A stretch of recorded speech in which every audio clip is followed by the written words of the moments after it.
We are familiar with emergency preparations in the event of a disaster. But what happens once a hurricane or other major events impact our area? We have to evaluate, for example, on re-entry for general public. Are the roads open? Do we have utilities? How long is it going to take to restore electricity, for example? How long is it going to take to clear all of the roads? So those are our initial preparations. Then after that, we have to work through, okay, how do we get all of these damaged roads, bridges, property, telephone poles on roads, things like that. How do we get all that cleaned up so that people can move around? We have to make sure that, people are not using generators, for example, that are plugged into their house improperly where it feeds back into the system and maybe injure an electrical worker. We need to get the word out on all of these safety issues that come up with a disaster like this. One of the things that might happen, for example, if we come back and we have a large number of people whose homes have been destroyed, we may have to set up a shelter locally after a storm to house some of those people temporarily until we can sort out where they might be able to live.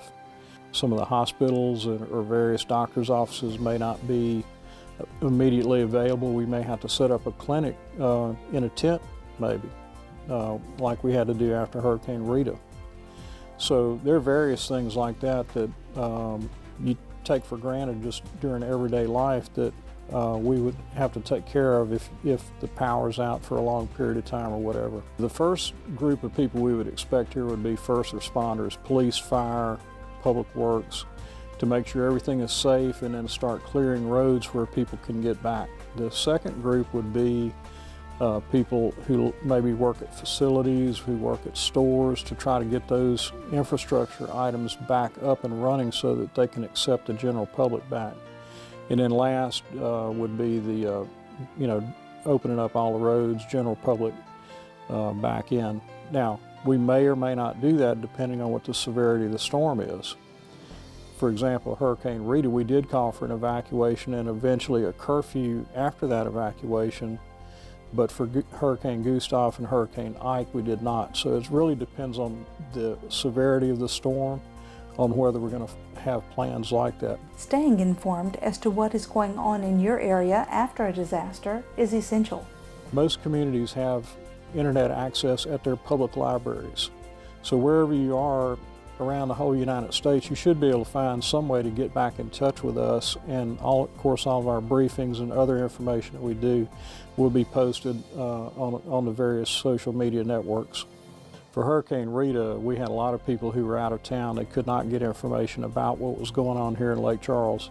Our goal, and I think CGov's goal in the future, is to not let that happen again. We have a lot of ways that we can contact people or people can contact us. It's a two-way communication at that point. So we really encourage people to be familiar with that. If we tell you that we're going to have something on Facebook Live or whatever, it'll be there. So hopefully that will alleviate a lot of the problems we've had in the past with getting information out to people after a disaster. It's important to have the proper insurance in place. Part of your preparation should be proper insurance. There was just an article recently in the paper here that only 18% of people in Calcasieu Parish have flood insurance, for example. We should have a higher number than that. So part of your preparation is making sure you have proper insurance both on your property and flood insurance. And then when you get into recovery, it's going to make it a lot easier if you had your proper insurance before that time gets here, particularly with your flood insurance. Once a storm has made landfall in our area or other major disasters strike, you can check with the Calcasieu Parish Police Jury's website at www.cppj.net for the latest information and updates.